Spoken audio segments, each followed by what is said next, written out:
Welcome everyone. Thank you for coming today. I'm Joseph Budd, a certified financial planner and managing partner with Budd Wealth Management. Over the next 30 minutes or so, we're going to talk about some of the things you need to know about healthcare when planning for your retirement.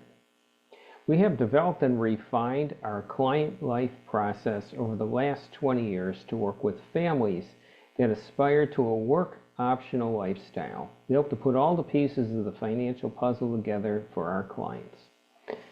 Follow us on LinkedIn and Facebook, where we post interesting personal finance content and invitations to future events like this on a regular basis.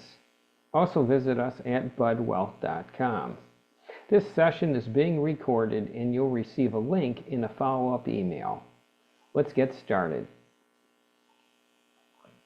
Okay, let's begin with the most basics of today's presentation about what is Medicare. It's a national health insurance program for people 65 years of age or older. It's administered by the Centers for Medicare and Medicaid Services, and enrollment is through Social Security Administration. Everyone over 65 is eligible for Medicare. This includes all U.S. citizens and legal residents who have lived in the U.S. continuously for at least 5 years. Some people under 65 can get Medicare if they receive Social Security disability benefits. Our discussion today will pertain to the first group, people over 65. Medicare is divided into 4 parts. Part A covers parts of the cost of hospitalizations. Part B covers part of the cost of medical services such as doctor's visits, procedures, and diagnostic tests. The bills for Parts A and B are paid by Medicare. Parts C and D are where the private insurance comes in. Part C is an alternative way to get Medicare. You can sign up for a Medicare Advantage plan offered by a private insurer and get all your services under Parts A and B, and usually prescription drug coverage as well, through the plan. Instead of Medicare paying for your hospital and doctor's bills, it pays the insurance company offering the Medicare Advantage plan a flat payment for each enrollee. Then the plan is responsible for managing and coordinating your care. Part D is prescription drug coverage. It's offered by private insurers who contract with Medicare. Each prescription drug plan is slightly different, which is why you'll want to shop carefully for your drug plan. Even if you don't take any prescription drugs when you first go onto Medicare, you'll want to sign up for Part D drug plan, because if you go without drug coverage for very long, you'll face a penalty when you finally do enroll.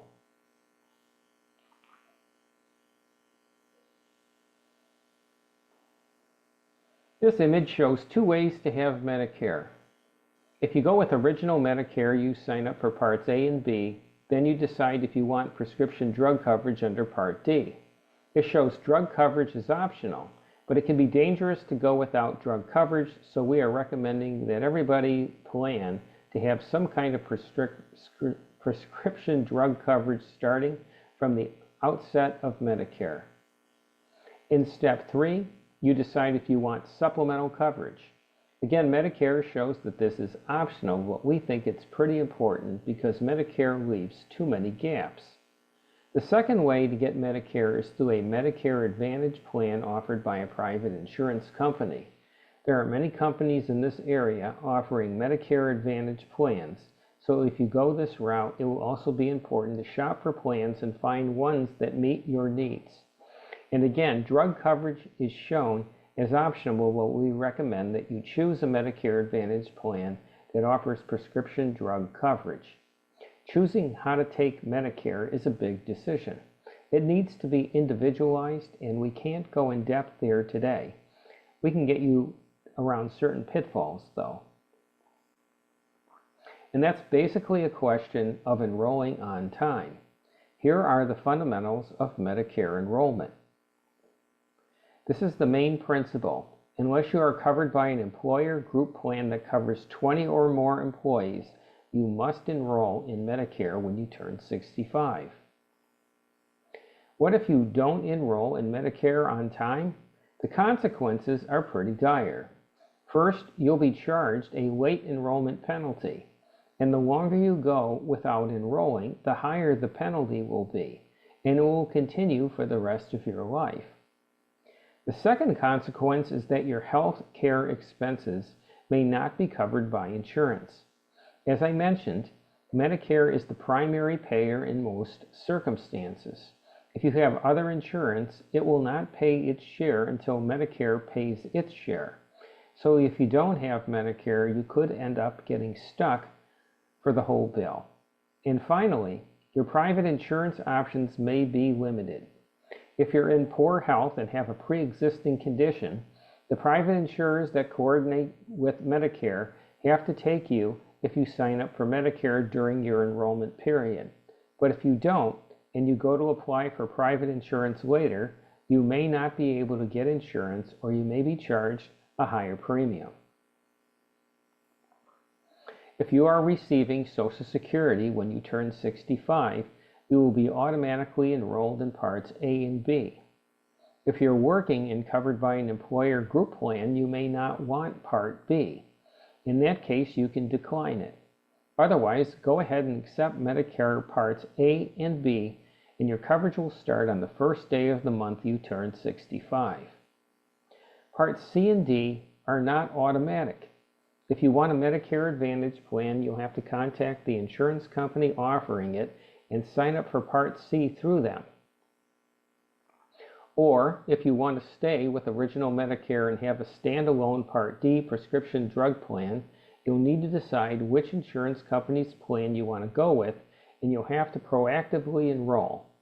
You should do this at the same time you are enrolled in Parts A and B before your 65th birthday. What if you're not receiving Social Security when you turn 65? More and more people are continuing to work, or at least delaying the start of Social Security in order to receive a higher benefit. In this case, you'll need to proactively enroll in Medicare during a Medicare enrollment period. These are the three main Medicare enrollment periods.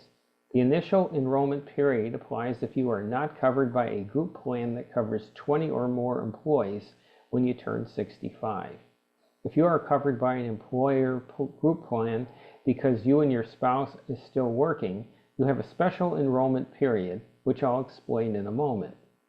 If you miss either of these enrollment periods, you can sign up for Medicare during the general enrollment period. The initial enrollment period for people who aren't covered by a group plan at 65 starts 3 months before you turn 65 and lasts until 3 months after you turn 65. But although it lasts a total of 7 months, you really should plan to enroll in Medicare during that 3-month period before you turn 65. Then your Medicare coverage will start on the first day of the month you turn 65. By the way, if your birthday happens to be on the first day of the month, everything is moved up a month. Just pretend your birthday is in the previous month. For example, if your birthday is June 1st, your initial enrollment period would start February 1st. If you sign up during February, March, or April, your coverage would start May 1st. We've been talking about signing up for Medicare as a whole, but there are times when we need to break it into parts. Most people will sign up for everything all at once, but there may be times when you want to sign up for some parts and not others. If you're still working when you turn 65, check with your benefits administrator to see if you should sign up for Part A. We mentioned earlier that if you are covered by an employer group plan when you turn 65, you have a special enrollment period that comes later. However, you may want to sign up for Part A when you first become eligible for it at 65. The reason is that it may offer better coverage for hospitalization than your employer group plan. And Part A is usually free to you, but check with your benefits administrator anyways. If your employer group plan is a high deductible health care paired with a health savings account, and if you want to keep contributing to a health savings account, you should not sign up for Part A. The reason is that once you enroll in Medicare, your HSA contributions must stop. But let me be clear, if you have an HSA and your employer plan covers fewer than 20 employees, you will have to drop the HSA and sign up for Medicare during your initial enrollment period at age 65.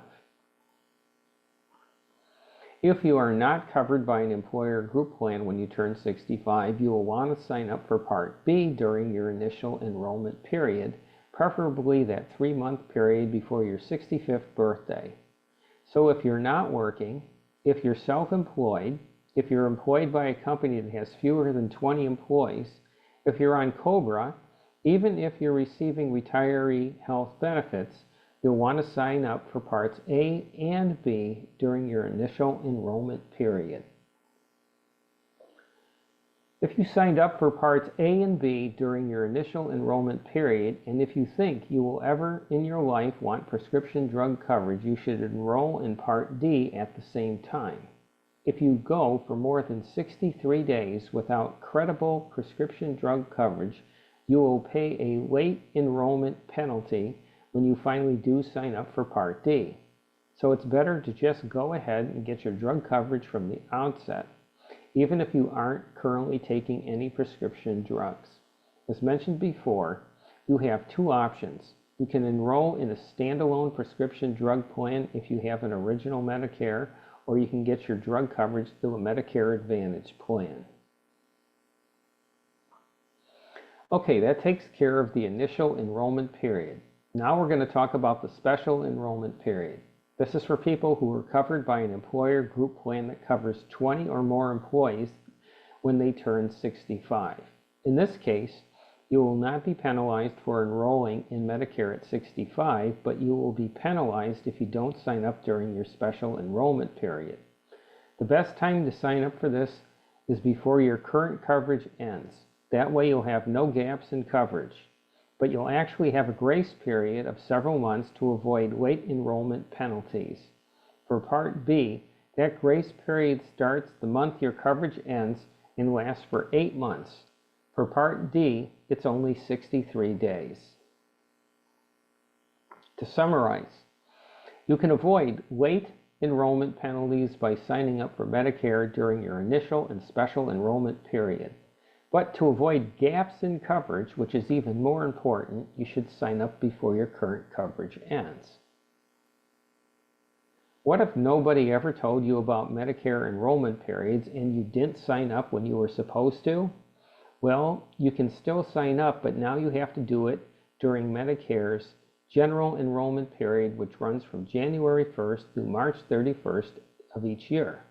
This is the only time you can sign up for Medicare if you are outside of your initial or special enrollment period. Coverage starts the month after you enroll. So as you can see, this could lead you with some coverage gaps, so you really want to avoid having to sign up during the general enrollment period. But it may be the only option for some people. The important thing to know is that you can't just sign up for Medicare as soon as you realize you failed to do so. If you're outside the general enrollment period, you'll have to wait until the next one rolls around. Okay, let's do a quick review of Medicare enrollment periods because this is important. The initial enrollment period for everyone age 65 who is not covered by an employer plan that covers 20 or more employees. The best time to sign up is 3 months before your 65th birthday, and Medicare coverage will start the first of the month you turn 65. The special enrollment period is for everyone over 65 who is covered as a current worker or a spouse of a current worker under an employer group plan that covers 20 or more employees. The best time to enroll in Medicare is before the coverage ends. Then your Medicare coverage will start on the first month of enrollment. The general enrollment period is for people who did not attend this presentation and didn't know they needed to sign up for Medicare during their initial or special enrollment periods. They can sign up between January 1st and March 31st of each year, with coverage starting the month after you enroll.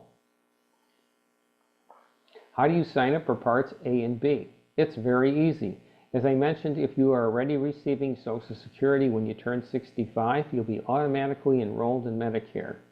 If not, you can go to ssa.gov, click on Medicare, and then click on the big Apply for Medicare Benefits button. Or you can do it by phone by calling Social Security at 800-772-1213. Part D isn't quite as straightforward, because first you have to decide how you want your prescription drug coverage, whether you want a standalone prescription drug plan or a Medicare Advantage plan. In either case, you'll be shopping for plans offered by private insurers. Once you've decided on original Medicare versus Medicare Advantage, and then chosen the specific plan, you can enroll in Part D through the insurance company or through Medicare. And this brings us to Part 2, Medicare and private insurance. Focusing on out-of-pocket costs paid by Medicare beneficiaries, they fall into two main categories: premiums and out-of-pocket costs. Monthly premiums are paid to Medicare and the private insurance companies offering the drug plans and Medigap policies or the Medicare Advantage plan. Out-of-pocket costs include deductibles, the portion of the doctor bills not paid by Medicare, and the services not covered by Medicare. First, let's look at monthly premiums. Part A is free if you or your spouse has paid into Medicare for over 10 years. This is one reason most people sign up for Part A when they turn 65, even if they're covered by an employer group plan. It doesn't cost anything. Part B is different. It costs $174.70 a month in 2024. Part B premium is adjusted for inflation, so it might be higher next year. Also, higher income beneficiaries will pay more. The Part B premium is paid to Medicare. Part D premiums vary depending on which plan you choose. The Part D premium is paid to the private insurance company whose drug plan you use.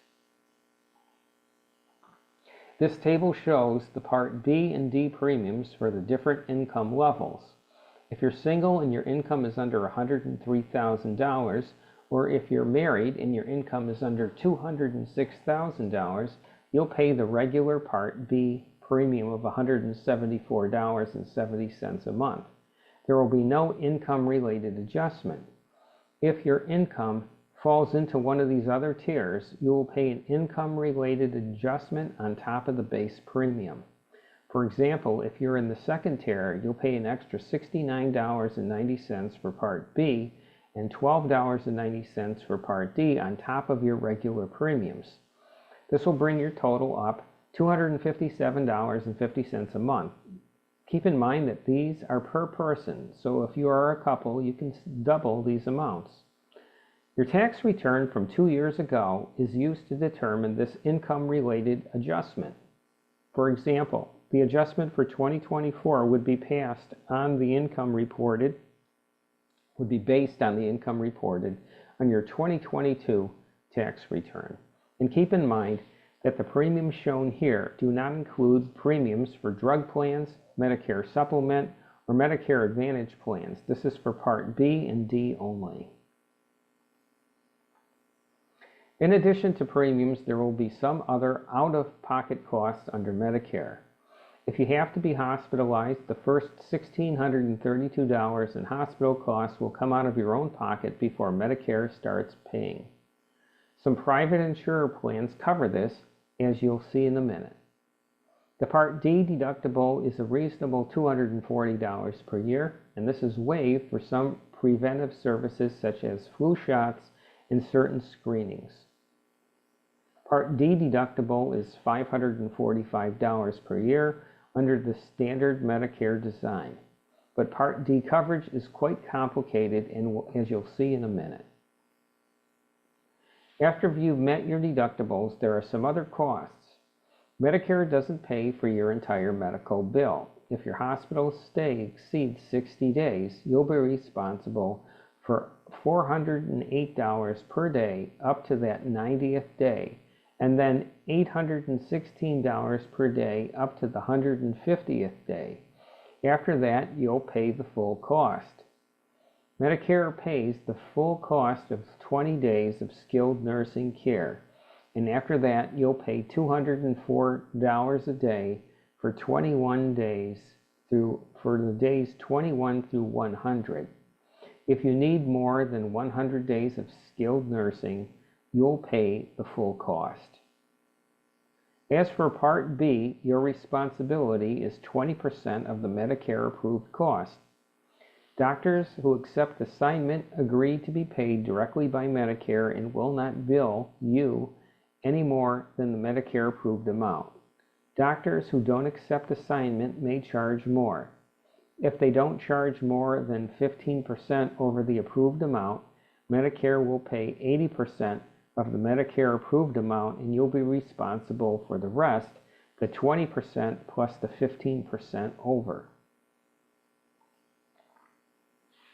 Under the standard drug plan design, the beneficiary pays a $545 deductible, then 25% of drug costs after that deductible has been paid. Then there is a small copayment once spending has reached $8,000. But drug plans vary widely. Some will pay more, requiring you to pay less. It will be important to find a plan that covers the drugs you take.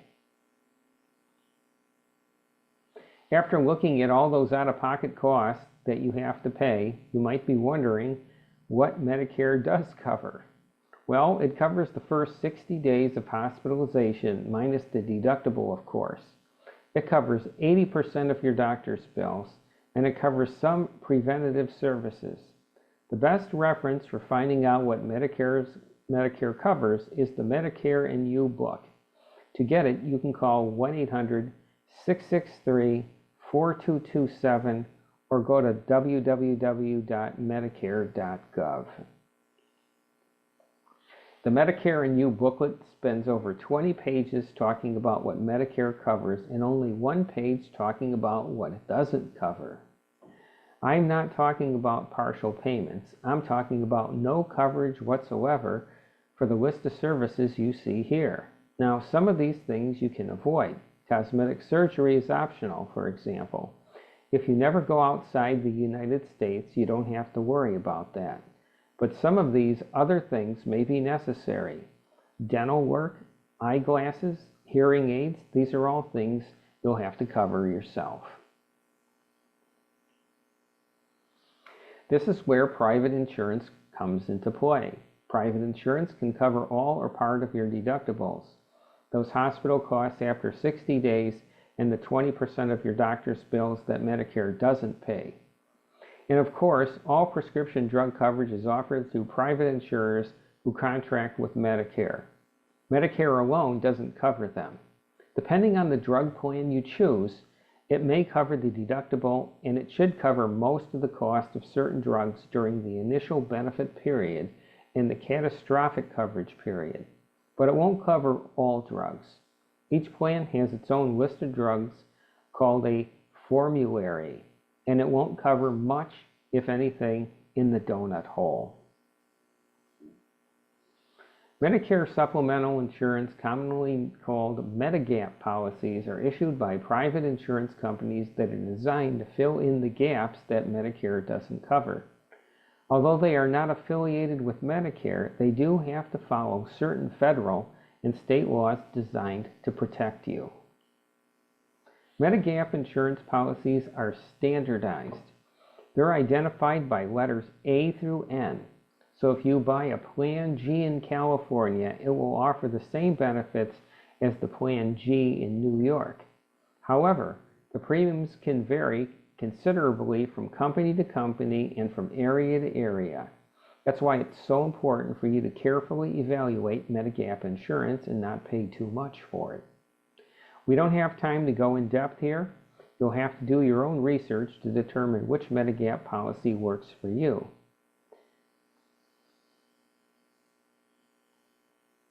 Medicare Advantage plans, also called Part C, are offered through private insurance companies that contract with Medicare. Medicare pays an amount to the plan for each member's care, and the plan is responsible for providing the care. You may have to use the network's doctors or hospitals. You want a plan that includes prescription drug coverage, and you may even be able to get extra benefits like vision care. But the benefits and cost sharing for Medicare Advantage plans are different from original Medicare. So again, you will need to shop carefully and choose a plan that fits your needs. And this is just a reminder, once again, to shop carefully for private insurance. Medigap policies are standardized, but the premiums vary considerably. First, choose a plan that offers the coverage you need. Plan F is the most comprehensive plan. Then choose a reputable company offering that policy at the lowest price. And before signing up, check with your provider's billing department to make sure they process the billing for the company you choose. Otherwise, you'll have to pay the bills yourself and then file a claim to get reimbursed by the insurance company.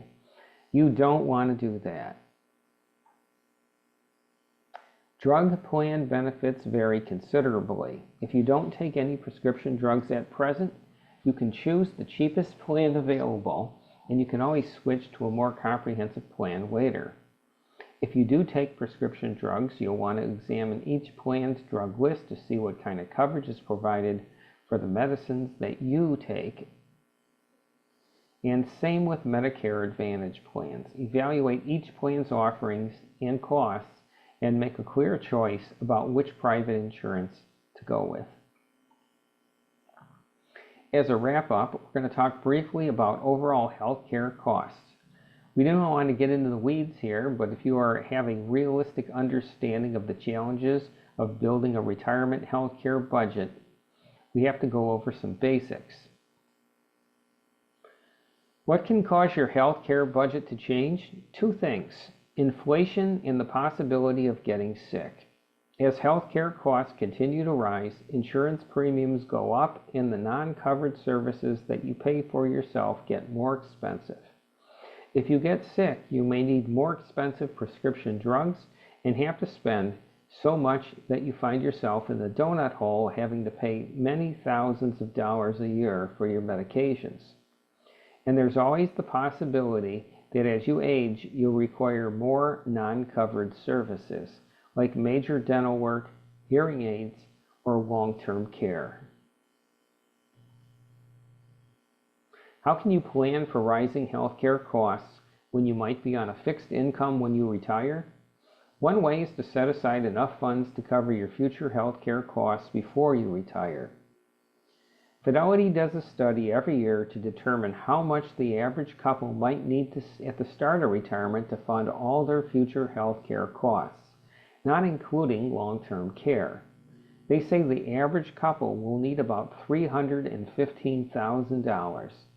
The Employee Benefit Research Institute did a similar study with slightly different variables and came up with $142,000 for men and $159,000 for women and $296,000 for couples. But these are just averages.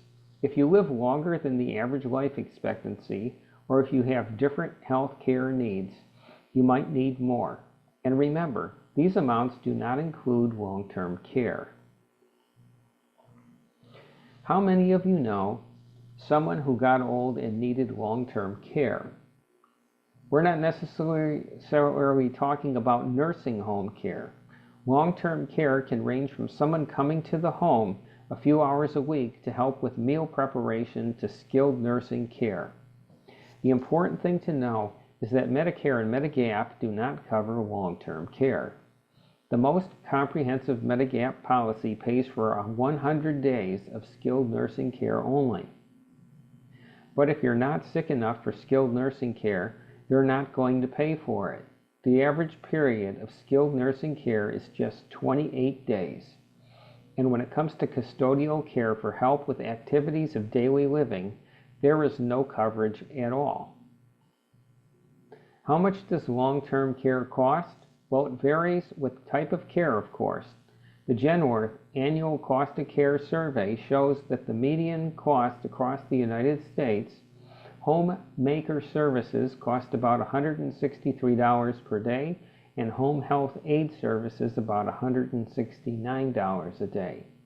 Adult daycare costs about $78 a day on average. However, it can range from $30 to $160 a day. Residents in an assisted living facility can range from $3,000 to $7,000 a month depending on location and amenities. The median monthly rate is $4,500 per month. The most expensive type of care, of course, is in a nursing home where residents can get skilled nursing care. A private room ranges from $200 a day to $1,200 a day.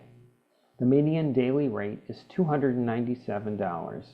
1 year at this rate, and you are spending over $100,000. None of us want to think about getting old and needing long-term care, but there are some very compelling reasons why we need to. One is to spare your kids and other family members the burden of taking care of you. They might not mind doing your shopping or paying your bills, but if you need constant supervision or help with bathing and dressing, that's beyond the call of duty for even the most devoted son or daughter. Another reason to plan for long-term care is to avoid having to spend down assets in order to qualify for Medicaid. This state-run welfare program will pay for your care if you don't have any money. But that's the point. You have to spend down assets to less than $2,000 in order to qualify, essentially leaving yourself destitute. People on Medicaid don't have a lot of choices about the kind of care they receive. And this is another reason to plan for your own long-term care. To be able to direct your own care and obtain the kind and quality of care that you want. When you're paying for it out of funds you've set aside for this purpose, or when you have insurance that is paying for it, you can decide how you will be cared for, whether it's in your own home or in an assisted living facility of your choosing. There's a lot more to say about planning for long-term care, but our time is nearly up, so I'll leave you with 3 reminders that relate back to the 3 key points I talked about at the beginning of the presentation. Reminder number 1 is to enroll in Medicare on time. Know which enrollment period applies to you, whether you need to sign up at 65 or wait until your employer group coverage ends, and enroll when you need to in order to avoid penalties and coverage gaps. Reminder number 2 is to shop carefully for private insurance to go with Medicare. Evaluate all your options and choose the drug plan, Medigap policy, or Medicare Advantage plan that offers the coverage you need at a price that you can afford. Don't be one of these people who pay too much for private insurance because they didn't know any better. And finally, plan now for higher health care costs in retirement. We know health care expenses will be higher than they are today. So when you're planning your retirement and figuring out how much savings you'll need to make your money last, be sure to factor in an extra amount for health care. You'll be very glad you did. And here are some resources that you'll receive in a link in our follow-up email. There's the comprehensive guide to Medicare, and there's also a Medicare enrollment planning flowchart that I think you'll find helpful. Thank you for spending some time with us today. I hope you found the information helpful and interesting. We look forward to seeing you at future events. Have a great rest of the day.